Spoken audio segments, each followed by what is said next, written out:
안녕하십니까, 책돌입니다. 오늘 소개해드릴 책은 세포혁명입니다. 저자는 에릭 프랭클린, 출판사는 인플루엔셜입니다. 먼저 김주환 교수님의 추천사입니다.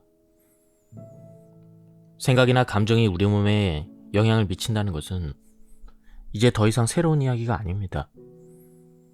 움직임은 물론이고 장기 기능이나 호르몬 체계의 작동 등에 영향을 미친다는 것은 경험적으로도 쉽게 알 수가 있습니다. 그러나 과연 생각이나 감정이 세포 단위까지 직접적인 영향을 미칠 수 있을까요? 저는 그렇다고 믿습니다. 실제로 노벨상 수상자인 엘리자베스 블랙번의 연구를 살펴보면 명상을 하거나 긍정적인 정서를 경험하게 되면 텔로미어 길이가 짧아지지 않는다라는 연구 결과가 있습니다. 텔로미어는 세포핵 속에 존재하는 염색체의 말단 부분입니다. 이처럼 명상이 세포 내 소기관까지 영향을 미친다는 것은 과학적인 연구에 의해서 입증된 사실입니다. 적절한 이미지를 통해 세포에 관해서 긍정적인 생각과 심상을 유지하는 것은 우리 몸의 건강에 매우 긍정적인 영향을 미칠 가능성이 큽니다. 다음은 세포의 젊음을 유지하는 요령에 대한 부분을 소개해 드리도록 하겠습니다. 인간은 누구나 늙는다는 확신은 모든 사람에게 강하게 고착된 생각입니다. 우리는 늙는 것을 모두가 두려워하는 것, 연약하고 병들게 만드는 나쁜 것으로 여깁니다. 우리는 물질적인 육신이 서서히 약화되다가 결국 죽음에 이르는 것을 강하게 확신하며 살아갑니다.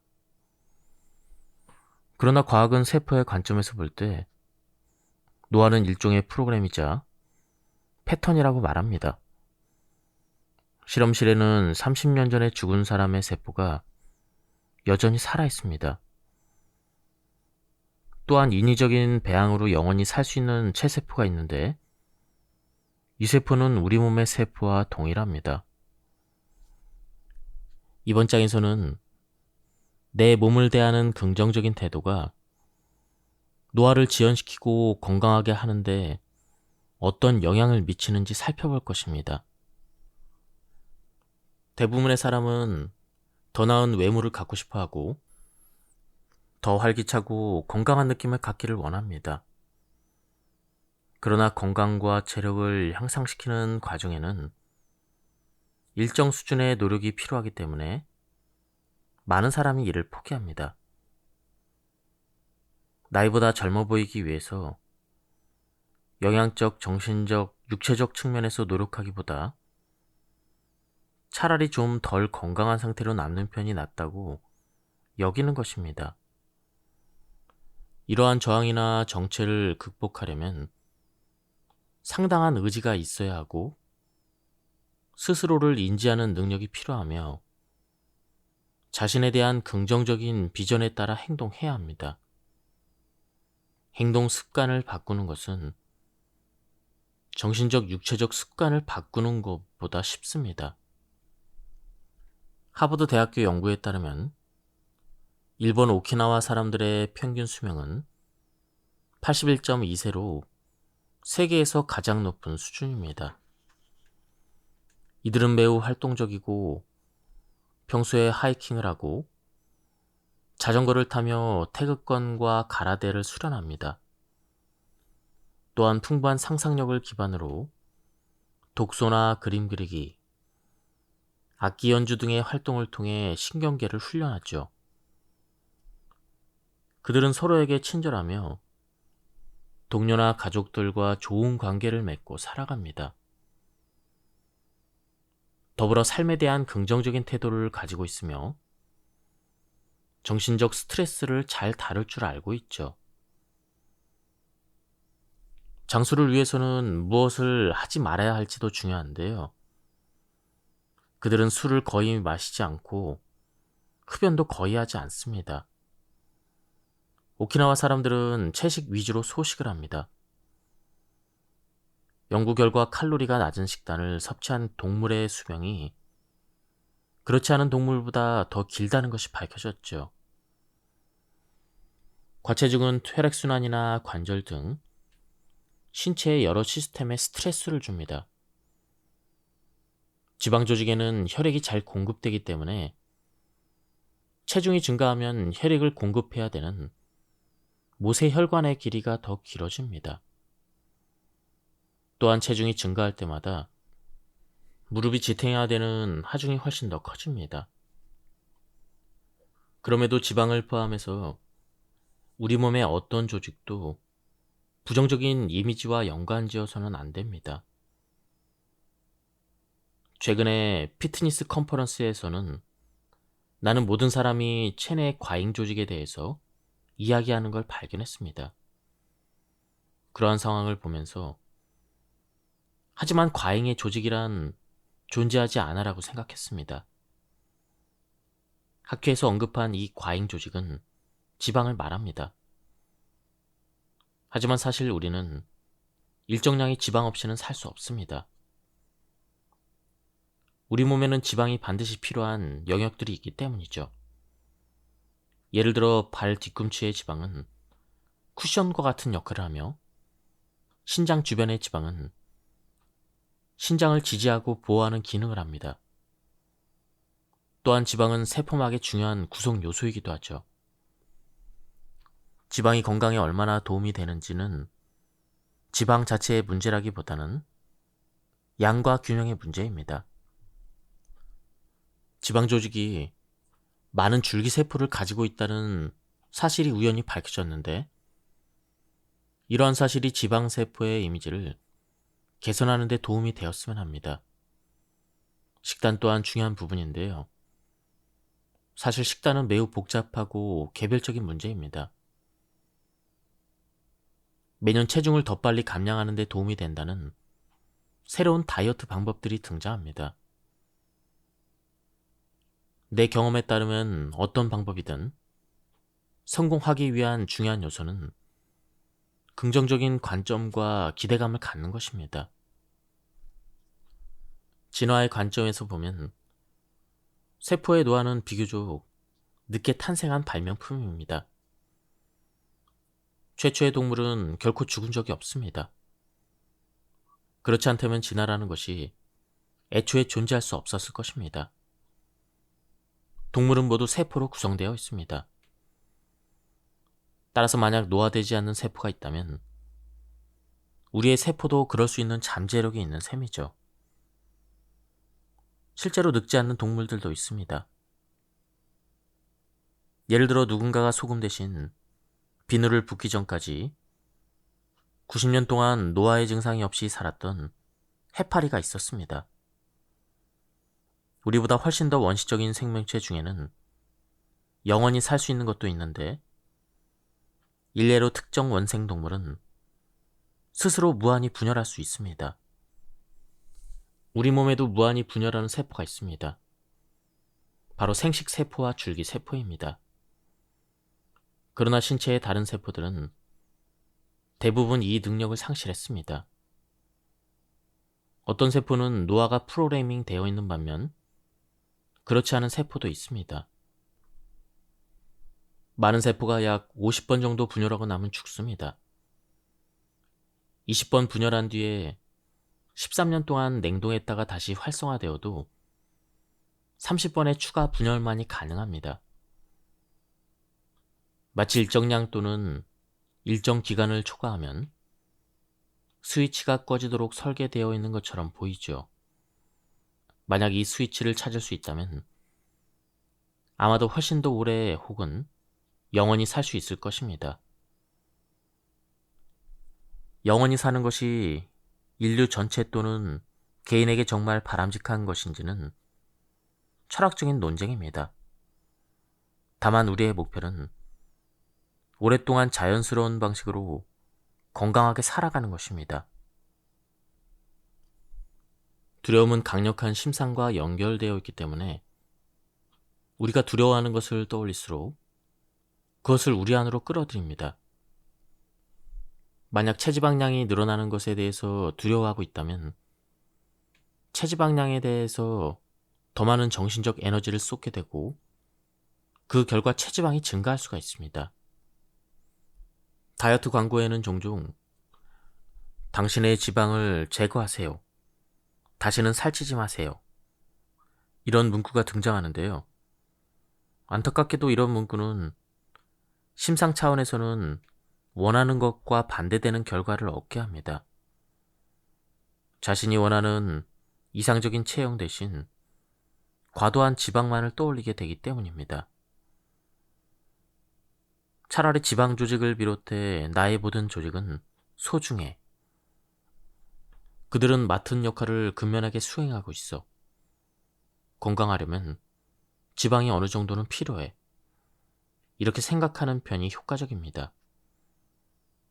다시 한번 강조하지만 결국 모든 것은 균형의 문제입니다. 자신이 원하는 이상적인 체형을 시각화하고 마음의 눈으로 그것을 선명하게 떠올립니다. 더불어 건강하고 유연한 상태를 느껴봅니다. 또한 지방이 내 든든한 친구라고 생각해봅니다. 내가 원하는 만큼, 예를 들어 건강하고 보기 좋을 정도의 지방이 내 몸속에서 모든 기능을 충분히 하고 있다고 상상합니다. 이번에는 반대로 약간 볼록하게 튀어나온 뱃살에 집중하면서 이것들이 사라졌으면 좋겠다고 생각해봅니다. 이때는 그저 볼록 나온 뱃살만 느껴질 것입니다. 이는 마치 마음에 들지 않는 룸메이트와 한 방에 묶여버리는 것과 같습니다.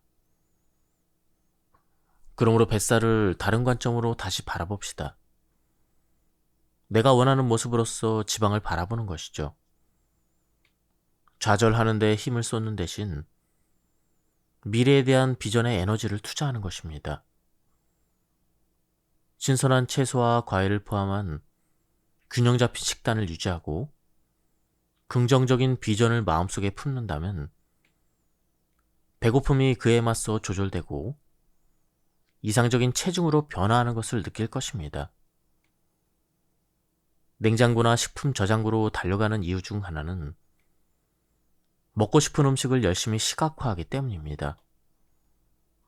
결국 우리는 자신이 보는 것을 얻게 됩니다.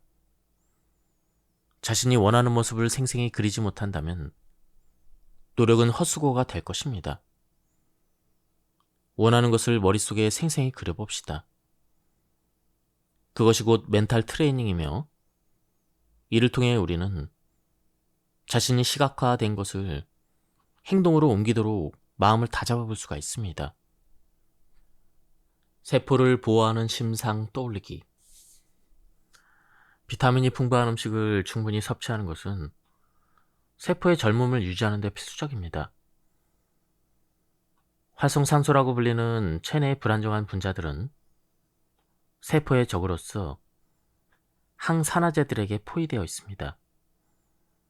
활성산소는 다른 분자로부터 전자를 빼앗아 유전물질인 DNA, 세포막을 비롯해 세포의 주요 부분들에게 손상을 입힙니다.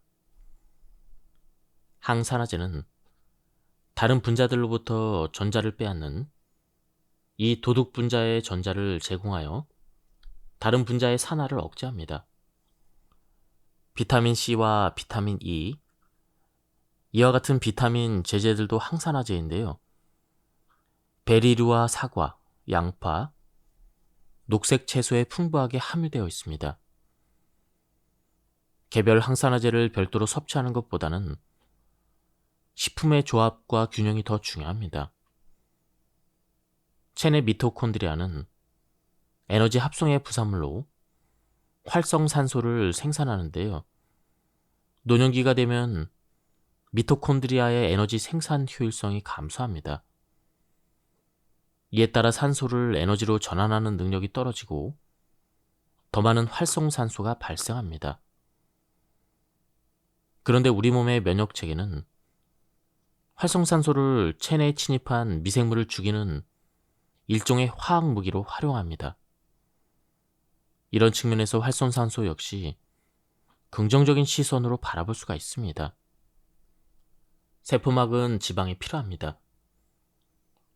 신체가 탄수화물이나 단백질 같은 에너지원들을 흡수하면 이들은 분해되어 몸이 필요로 하는 적절한 요소로 변환됩니다. 지방 또한 소화 과정에서 분해되지만 일부는 분해되지 않고 살아남아 세포막의 구성원이 됩니다. 이 지방은 세포 활동에 상당한 영향을 미치게 됐죠. 이러한 지방 중 대표적인 것이 바로 오메가3 지방산입니다. 주로 특정 생선이나 생선의 기름, 일부 견과류, 씨앗류에 포함되어 있습니다. 생선에는 긴사슬 지방산이 함유되어 있으며 호두나 아마치, 대마유와 같은 그런 기름에는 짧은 사슬 지방산이 함유되어 있습니다. 긴 사슬 지방산은 체내 염증을 높이는 분자들을 제거하고 여러 질병의 근간이 되는 염증 과정을 억제합니다. 긴 사슬 지방산은 심장과 뇌, 눈에도 좋기 때문에 평소의 식습관이 체내 다양한 조직들의 구성에 영향을 미치며 세포막의 질에도 직접적인 영향을 미칠 수가 있습니다. 튼튼한 세포막을 상상해 봅시다. 풍부한 오메가3 지방산이 세포막을 지지해주고 있습니다. 수많은 오메가3 구성 단위가 세포에 다가가 세포막을 부드러우면서도 강하게 유연하게 만들어주는 것을 느껴봅시다. 세포막이 세포 내 외부의 소통에 최전선에서 자신의 역할을 탁월하게 수행하는 모습을 상상해 봅시다. 뇌가 풍부한 오메가3를 기쁘게 받아들여 스스로를 보호하고 손상된 뉴런을 다시 연결하며 더 강한 연결성을 구축하게 되는 모습을 그려봅시다. 뇌가 행복과 동기부여, 자신감과 관련된 그 영역에 더 많은 뉴런을 할당한다고 상상해 봅시다. 운동은 건강에 매우 중요한 요소이지만 적당히 하는 것이 중요합니다. 과도한 운동은 우리 몸에 부담을 줍니다. 고대 그리스인들은 균형 잡힌 운동이 건강에 유익하다는 것을 알고 있었습니다. 그들은 올림피아에 세계 최초로 몸, 마음 피트니스 센터를 만들었죠. 육체적, 정신적, 영적 힘 사이의 상관관계를 인식하고 실천한 것입니다. 지금도 이곳을 방문할 수 있는데요. 방문하는 사람은 누구나 이 장소가 여전히 건설적인 에너지를 가지고 있다는 것을 알아차립니다. 운동이 심혈관계에 유익하다는 것은 잘 알려져 있습니다. 운동 부족은 흡연만큼이나 체내 여러 기관에 해롭습니다. 운동은 기분을 좋게 하며 마음 건강을 향상시키고 특정 암의 발병 위험을 낮춥니다. 또한 운동은 당뇨병의 예방에도 도움을 주죠. 체중 감량을 위해서 어떤 방법을 선택하든 운동은 그 일부가 돼야 하며 늘 체지방에 대한 긍정적인 시선을 유지하는 것도 중요합니다. 충분한 운동은 근육을 건강하게 하며 체내 인슐린과 혈당 관리 능력을 향상시키죠.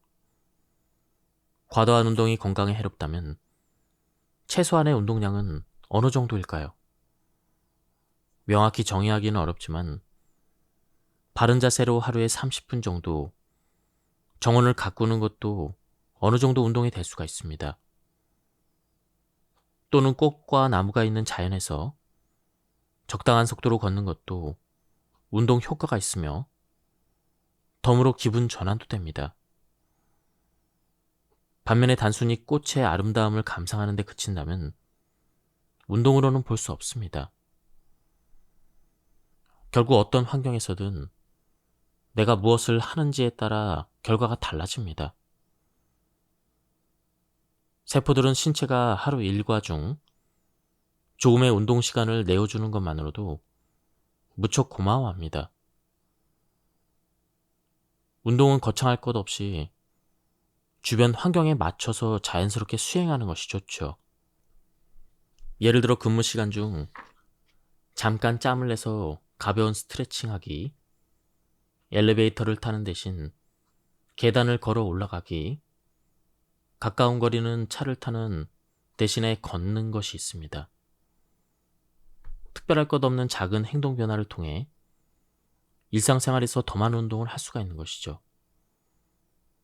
근력 운동 역시 젊음을 되찾아줍니다. 다음은 대표적인 운동 방법입니다. 제자리 행진입니다. 이 동작은 아주 간단합니다. 한 자리에 서서 오른쪽 다리와 왼쪽 다리를 번갈아 들어 올리기만 하면 되는 것이죠. 핵심은 동작 내내 부드럽고 깊게 숨을 쉬며 호흡에 집중하는 것입니다.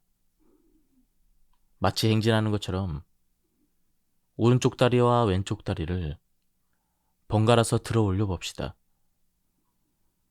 무릎을 편안한 범위에서 최대한 높게 들어 올립니다. 처음에는 천천히 시작해 서서히 속도를 올리며 2분 정도 진행해 봅니다.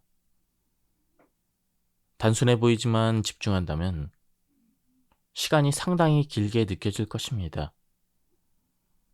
무의식적으로 하다 보면 시간이 금방 가지만 정말 의식을 집중해서 하면 시간이 느리게 흐르는 듯한 경험을 하게 되죠. 이 실습의 핵심은 호흡을 계속해서 인지하는 것입니다. 호흡 말고 다른 것에도 초점을 맞춰보고 싶다면 윤활이 잘 된 부드러운 고관절을 떠올려 봅시다. 운유적인 심상을 선호한다면 두 개의 줄이 무릎에 달려서 왼쪽과 오른쪽의 무릎을 번갈아 들어 올리는 모습을 상상해 봅시다. 가능하다면 코로 호흡을 지속하는 것입니다. 최소한 2분 정도 수행한 뒤 잠시 서서 몸의 변화를 관찰해 봅시다.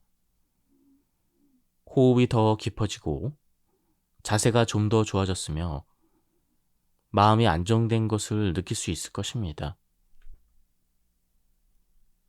젊은 태도가 젊은 세포를 만듭니다. 급격한 노화는 스스로 늙었다라는 인식을 할 때, 그에 따라 행동할 때 발생합니다.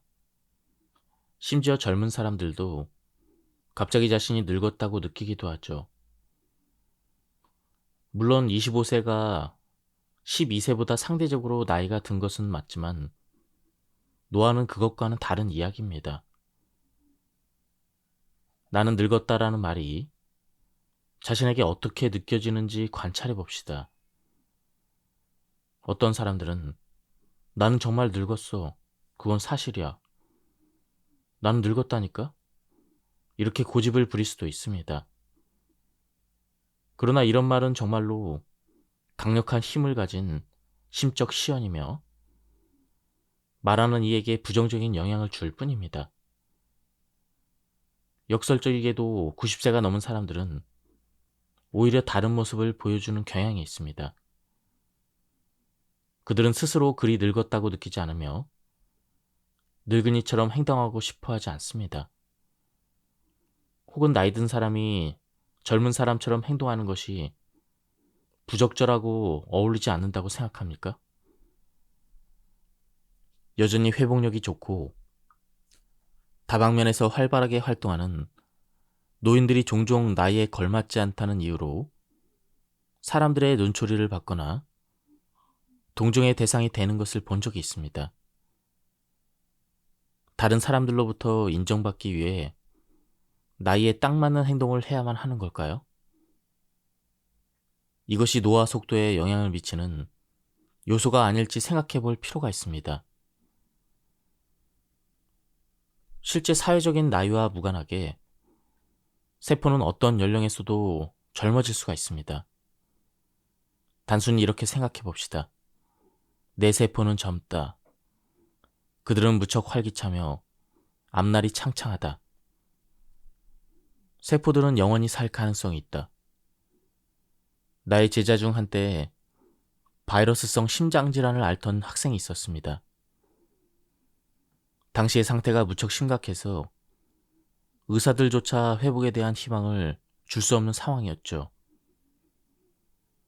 하지만 한동안 세포에 대한 여러 가지 심상 훈련을 하고 나서 그 학생은 자신의 몸과 신체 조직이 무척 편안해진 것을 느꼈고 불치병이었음에도 불구하고 회복할 수가 있었습니다. 그 학생은 이런 상황이 세포 안으로부터 느낀 커다란 안녕과 행복감 덕분이라고 말합니다. 지구 곳곳에서 매 순간 헤아릴 수 없을 정도로 많은 창조 활동이 펼쳐지고 있죠. 바로 이 순간에도 눈에 잘 보이지 않는 투명한 해파리에서부터 코끼리와 기린에 이르기까지 수많은 생명이 태어나고 있습니다. 지금 이 찰나에 수조송이의 꽃이 피어나고 있으며 많은 아이디어와 생각이 창의적인 아이디어와 영감의 형태로 사람들의 머릿속에서 소용돌이 치고 있죠. 우리가 한번 호흡하는 동안 세계의 나무들은 모두 합쳐 10만 킬로미터만큼 키가 커져 하늘에 가까워집니다. 우리가 이러한 창조의 향연의 일부라는 것을 자학하고 경험을 한다면 이를 통해 세포 건강을 증진시키는 잠재력을 가지게 됩니다. 우리는 매 순간 나무와 식물, 바다의 무수한 플랑크톤이 내뿜는 호흡을 들이마시고 있죠. 이러한 생각을 통해 우리가 지구 전체와 연결되어 있다는 것을 느낄 수 있습니까? 단지 가까운 가족이나 친구와의 연결이 아닌 전 세계와의 연결감을 느낄 수 있습니까? 만약 내가 이 행성 전체와 연결되어 있고 지구 전체가 나의 세포에 에너지를 공급해주고 있음을 느낀다면 현재 겪고 있는 개인적인 문제들에 대한 인식이 눈 녹듯 바뀌기 시작할 것입니다. 지구상에서 이루어지는 엄청난 양의 산소와 이산화탄소의 교환을 상상해 봅시다. 바다의 플랑크톤과 식물들은 이산화탄소를 이용해 자신의 물리적 실체를 만들어냅니다. 반면 우리와 같은 동물들은 산소와 영양분의 도움으로 호흡을 통해 몸을 만들어냈죠. 참고로 식물은 광합성이 일어나지 않는 밤에는 이산화탄소가 아닌 산소를 사용합니다. 우리가 숨을 내쉴 때는 식물과 플랑크톤에게 이산화탄소를 공급해주고 숨을 들이쉴 때는 식물과 플랑크톤이 우리에게 산소를 공급해줍니다. 내가 하는 생각이 모든 세포 활동을 작동시키는 엔진이라고 상상해 봅시다. 이번 실습은 뇌를 떠올리면서 해보려고 합니다. 우리의 뇌는 매 초 수천, 수만 가지의 복잡한 기능을 수행합니다. 수백만의 세포들이 협력해서 놀라운 속도로 신호를 교환하고 전달하죠. 나의 생각이 세포들의 활동을 추진하는 에너지를 제공한다고 상상해 봅시다. 뇌세포들은 수백만 개의 작은 풍차이고 나의 생각은 이 풍차에 힘을 실어주는 바람이라고 생각해 봅시다. 내 생각이 긍정적이고 의욕이 넘치며 조화롭다면 나의 풍차들도 원활하고 효율적으로 기능하며 긍정적 에너지로 가득 채워질 것입니다. 며칠간 다음의 실습을 실천해 보길 권합니다. 매일 아침 3분만 시간을 내서 나의 생각이 내 세포에 미치는 긍정적 영향에 집중해 봅니다. 뇌세포들에게 의식적으로 행복한 생각, 기분이 좋아지는 이미지, 편안함, 활력을 불어넣는 생각들을 전송하는 것이죠. 긍정적인 관점이 전신에 퍼져나가는 것을 느껴봅시다. 햇살을 통해 세포를 풍요롭게 하기. 머리 위에서 밝게 빛나는 태양을 상상해 봅시다. 태양으로부터 뻗어나온 빗줄기들이 몸속으로 들어와 신체에 영향을 공급한다고 생각해 봅시다. 태양은 체내 단백질의 생산에 긍정적 영향을 줍니다. 밝고 따뜻한 햇살은 세포들이 단백질을 합성하는 것을 돕고 이를 통해 신체를 최적으로 구성하고 체내 모든 조직에 영향을 공급해 주죠. 조직들은 필요한 모든 것을 필요한 만큼 공급받습니다. 세포 안의 DNA에 햇살이 와닿고 태양이 밝고 번쩍이는 빛에 의해서 세포가 깨끗하게 정화된다고 상상해 봅시다. 촛불을 켜면 램프가 밝아지는 것처럼 세포가 더 환하게 밝아지는 모습을 그려봅시다. 이 빛은 어둡고 부정적인 것들이 세포 안에 침투하는 것을 막아주죠. 나의 생각이 세포를 은은하게 마사지하고 있다고 상상해 봅시다. 긍정적이고 희망적인 생각은 전문 마사지사가 해주는 편안하고 훌륭한 마사지와 같고 부정적이거나 비관적인 생각은 불쾌하고 고통스러운 마사지와 같습니다. 우리는 깨어있는 시간의 대부분을 생각한다면 부정적인 생각이 많다는 것은 몸속 세포에게 불행한 하루를 의미하는 것이죠. 모든 생각은 마치 작은 진동과 충동 꾸러미와 같으며 이는 신체에 도움이 되기도 하고 해가 되기도 합니다. 만약 우리가 누군가를 향해 동요하는 감정을 느낀다면 이러한 변화는 먼저 나에게 영향을 미치죠. 화를 내거나 짜증난 상태는 내 신체 조직에 손상을 입힙니다. 세포들의 건강을 위해 세포 건강구역이 있다고 상상해 봅시다. 이곳에는 어떠한 부정적인 감정도 자리 잡을 수 없습니다. 세포를 약화시키는 파괴적인 진동은 이 구역에서 허용되지 않는 것이죠. 또한 원한다면 언제든 각 세포 주위에 가상의 빛 울타리를 만들어 세포를 깨끗하게 유지하고 모든 부정적인 영향으로부터 보호할 수가 있죠. 세포가 서로 원활하게 소통하며 나의 건강과 행복을 위해 조화롭게 협력하는 모습을 상상해 봅시다. 감사의 시간 갖기. 자신의 손을 살펴보고 스스로에게 물어봅시다. 내 손에 대해서 뭐라고 말할 수 있을까? 나는 내 손이 멋지고 우아하고 균형이 잘 잡혀 있다고 생각하는가? 흠 잡을 곳이 없이 잘 작동하고 있는가? 내 팔과 잘 어울리며 내 몸의 다른 부분들과 조화를 이루고 있는가? 손이 나를 위해 해주었던 모든 일들을 떠올려봅시다. 물건을 잡고 도구를 사용하며 타이핑을 하거나 펜으로 글을 쓰고 던지거나 받기도 하고 요리하고 청소하고 사랑하는 사람을 쓰다듬는 일 등 여러 가지 일을 해왔을 것입니다. 손은 한없이 다재다능합니다. 지금껏 의식적으로 손에게 감사하는 시간을 가져본 적이 있습니까? 나를 위해 온갖 일을 다 해주는 친구가 있는데 내가 단 한 번도 고마워 해본 적이 없다고 생각해 봅시다. 아마 그 사람은 더 이상 친구가 아닐 것입니다. 이제 이 과정을 온몸에 적용하며 생각해 봅시다. 팔꿈치를 관찰하고 스스로에게 물어봅시다. 내 팔꿈치에게 어떤 말을 해줘야 할까? 어깨를 관찰한 뒤에 자신에게 물어봅시다. 내 어깨에게 어떻게 감사할 수 있을까? 머리와 목에 주의를 기울인 뒤 물어봅시다. 나의 머리와 눈과 코, 입에게 어떻게 고마움을 표현할 수 있을까? 이런 것들을 관찰한 뒤에 스스로에게 물어봅시다.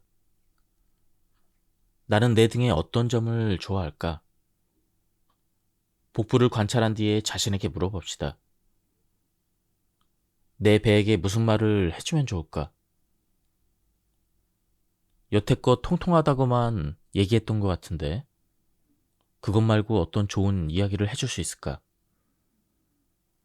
골반의 의식을 집중해보고 물어봅시다.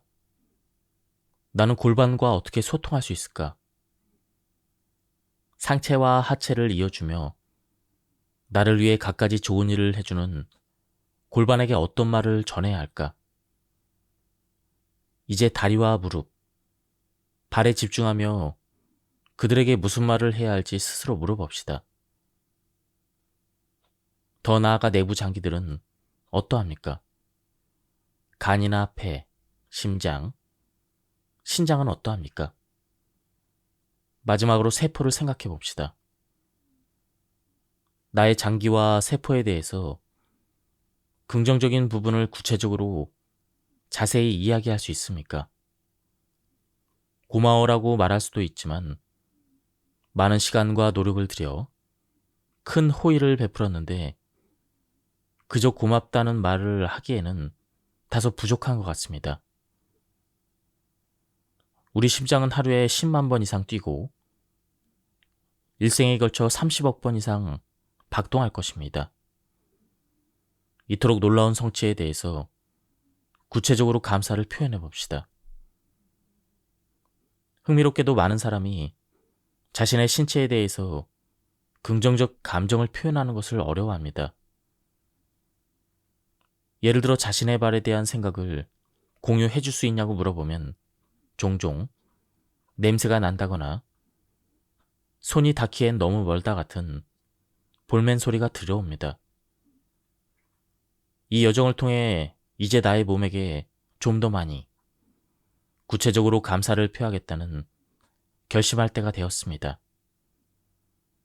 우리가 살면서 해왔던 것보다 아주 조금만 혹은 그 이상으로 이를 실천한다면 정말 기적을 일으킬 수가 있습니다.